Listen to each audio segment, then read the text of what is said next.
Hello everyone. In this video, let's look at how to create this rock wall material in the element graph. Let's start with a tile scatter. For the pattern, choose circle with softness set to 1. A 2x2 grid is enough. Reset the orientation and position variance to 0 and increase the size a little bit. Duplicate the tile scatter and increase the count. Set the blend mode to maximum and increase the luminance variance. We can add some offset variance for this and increase the scale so that the pattern overlaps. Let's blend these and set it to subtract. Lower the opacity and adjust till it looks something like rocks.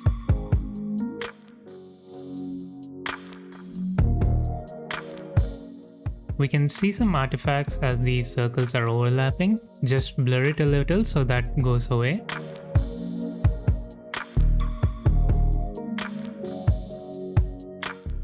We have an atlas pattern, so let's use an atlas scatter node.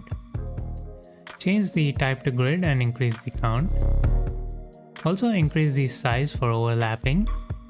We need to change the blend mode to maximum and add some luminance variance.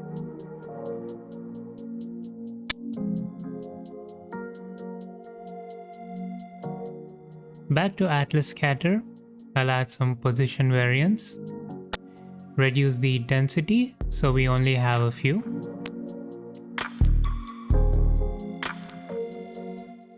I'm going to use auto levels at the end early so it's easier to see the results. Duplicate the atlas scatter node. For this one, we want smaller scale, so increase the count. Let's blend it. Set the blend mode to maximum.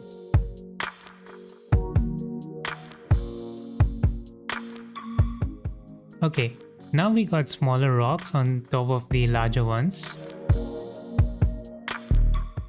We can duplicate it again to get even smaller rocks. Let's blend that as well. Set it to maximum. Adjust the density and the blending value for all three scatter nodes.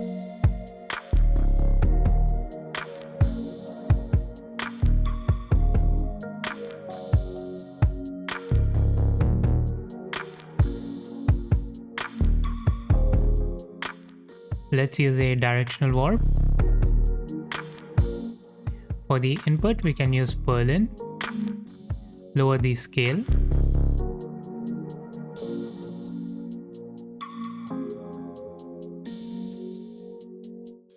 Let's directional warp it again with the same settings but in different direction.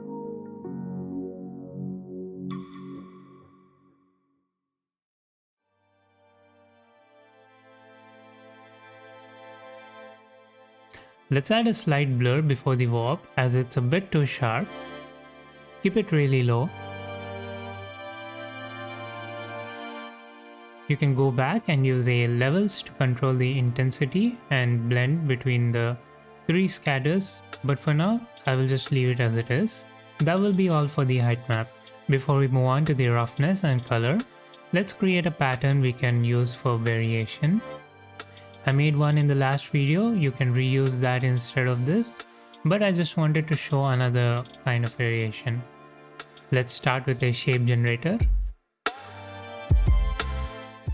Change it to grayscale, and I'm just experimenting with different random shapes. We want 4 to 5 different shapes to get some variation. I'm just randomly creating this, you can experiment with any other shapes. Only thing I'm concerned is to make the shapes thinner so we have some vertical look to them.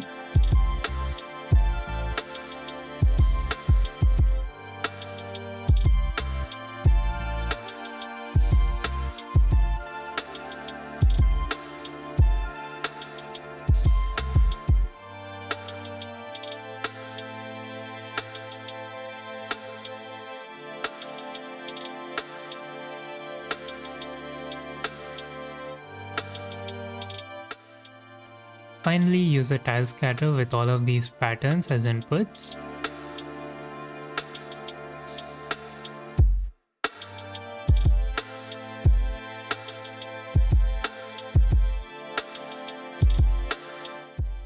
increase the count.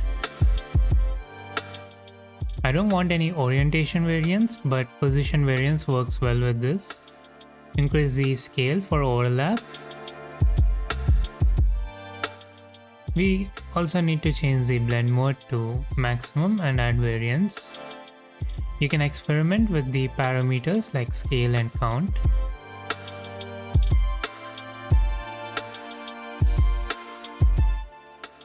Now let's slow blur this. For the height, we can use anisotropic noise. Blur it.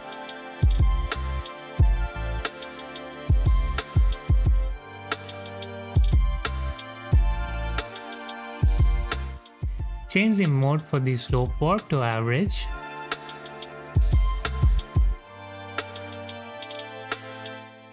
Let's use a directional warp now. Change the directions to N and set the direction count to 1. For input, let's use clouds and increase the scale. We will keep the intensity fairly low.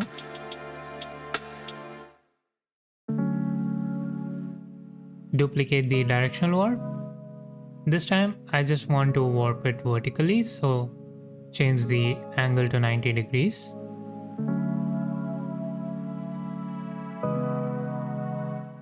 Next, we can use a safe transform to make sure the pattern will be tileable. And just adjust to make the scale for this one smaller.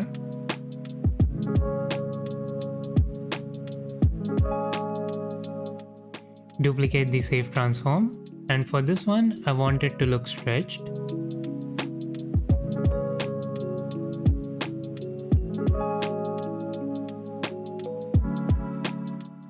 Now just blend the two safe transforms and set it to multiply.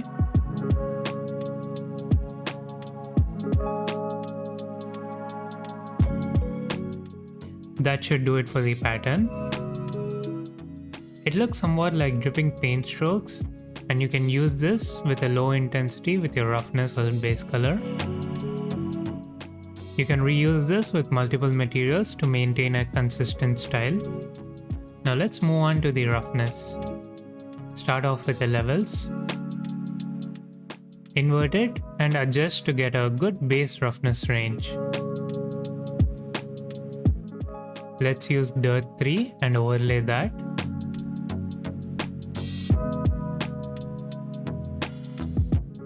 Lower the opacity so it's not too intense.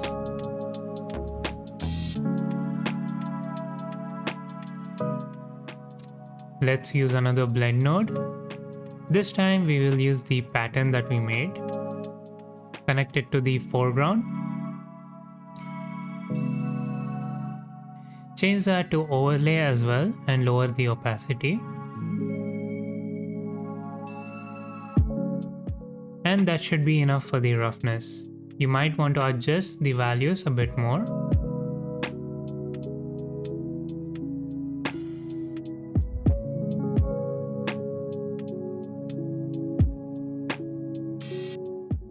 With all that done, let's move on to the base color.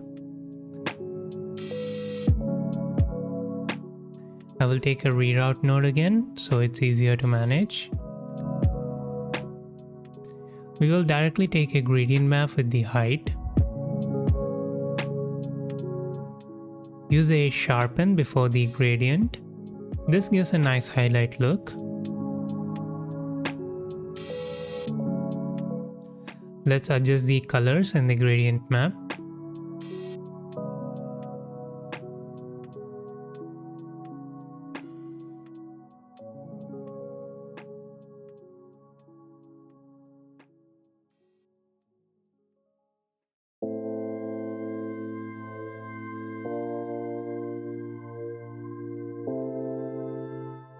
Connect this to the base color.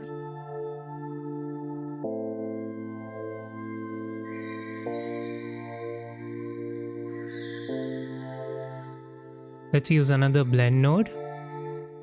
Instead of adding a solid color input, we can just delete the image from the foreground and select a different color. It took quite a while for me to figure that out. Change the blend mode to overlay and adjust the opacity.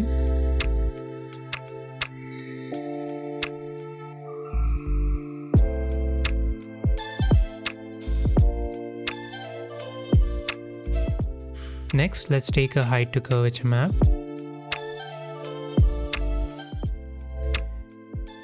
Use the convex output and connect it to an auto levels node.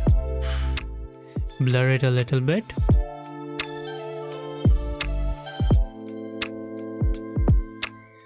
Let's take a blend and connect that to the opacity mask. Choose a lighter color for the highlights. We can change this to soft light and adjust the opacity.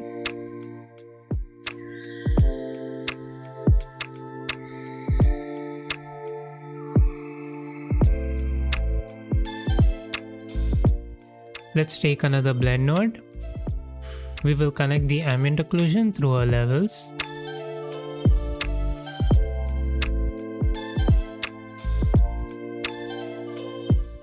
Invert it and adjust it to get some contrast. Connect it to the opacity and just choose a darker color.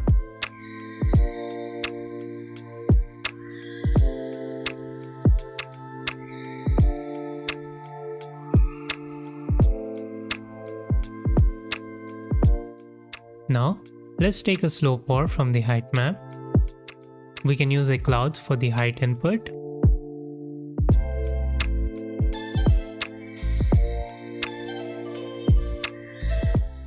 Let's blend that. Actually, let's use a grayscale to color before, as it looks cleaner. Change it to overlay and keep a very low opacity.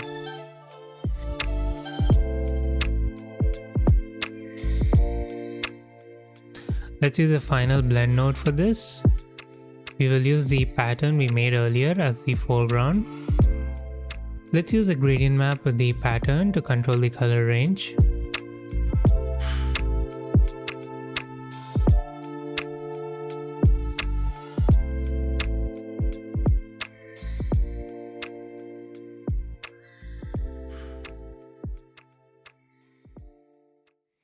We can give it a slight blue or purple tint.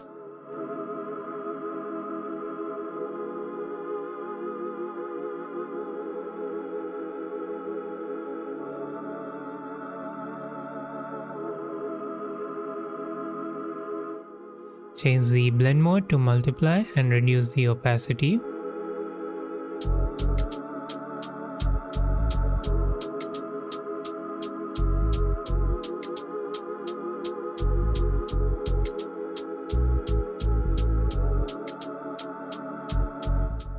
Finally, a levels to control the output color range. We want it to have less contrast, so bring up the blacks. You can go back and adjust different parameters. You can play with the seed to get some variation. So yeah, we have a nice rocky surface material. You can use this for the sides of a cliff or any kind of stone wall.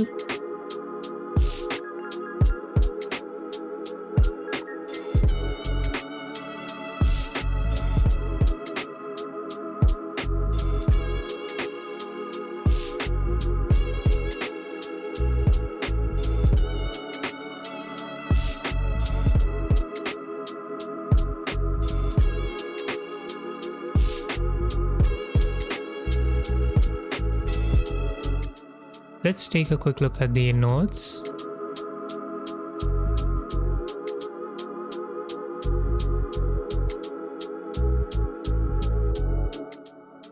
That will be all for the video.